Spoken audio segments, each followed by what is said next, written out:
Hello, my name is Michael, and welcome to yet another fun-filled, action-packed episode of Just Make Game.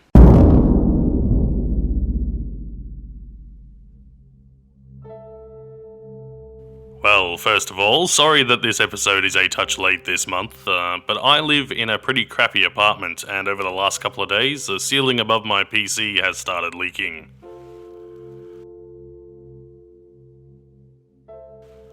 So I've now moved everything over to the other side of the room. Nothing was damaged, everything is all cool, but it did take a day or two to get everything organised.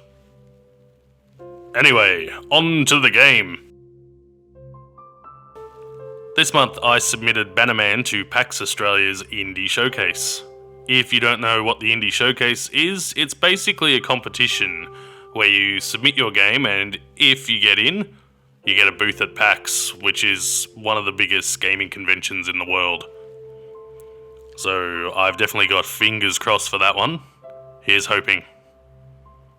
In order to get everything ready for the Indie Showcase build, I implemented a tutorial to the starting area of the game, which I'm really happy with. I think the tutorial sums up Bannerman's basic combat nicely while being relatively unobtrusive and staying well within the boundaries of what I want the game to be and what I want the overall theme of Bannerman to be. Further gameplay mechanics such as the effect of different attacks on armor are left open to the player to discover, and some hints are dotted around later in the game. The dodge key being displayed on the screen when the player first encounters an archer being the most obvious example. Tutorials can be a very tricky thing to get right, because you want to quickly show the controls and mechanics to the player without pandering them or tying them down to a 15-minute led-by-the-nose sequence where they have a complete lack of control. If you do too little, the player doesn't know what to do. If you do too much, and then they just feel like the game is taking the piss. I think I've struck a pretty decent balance between the two extremes. Apart from the formal tutorial at the start of the game, I have also gone through and moved and repositioned the vast majority of NPCs throughout the first few levels. They now all have their proper dialogue in the game, and you can interact with them properly. Depending on the player's actions, NPCs will or will not be present at certain points during the game, for better and for worse, which I've purposely done to create a more engrossing world and more meaningful characters. They go about their business without you, and if you do or don't interact with them, their story changes and evolves from there.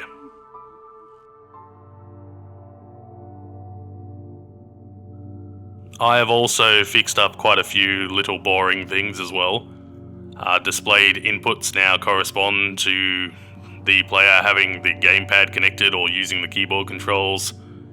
I've mixed a few new music tracks and they're in the game now as well. I've moved and adjusted the positioning of enemy spawns, building entrances, the triggers that start and stop different music tracks as well. The stamina system for the player has also been overhauled slightly now as well. You now regenerate stamina faster, but you're also faster to run out of stamina. It's just a little tweak, but I think it just plays a bit better.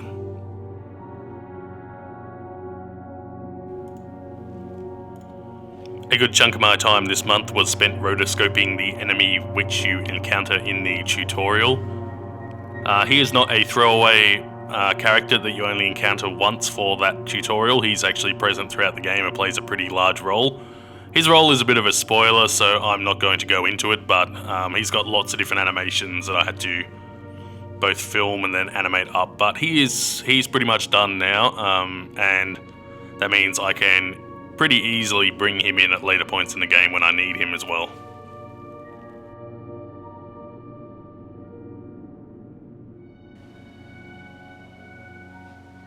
Well, that's probably about enough from me for this video. I'm now going to leave you this month with the first 4 minutes of Bannerman's Indie Showcase build. Enjoy!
pretty cool.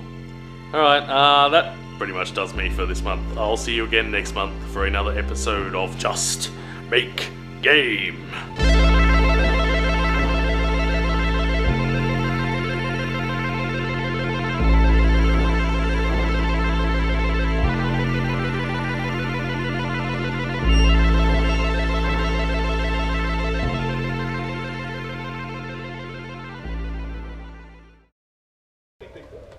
I think they could. It would have to be a small ballpark, natural grass, open air.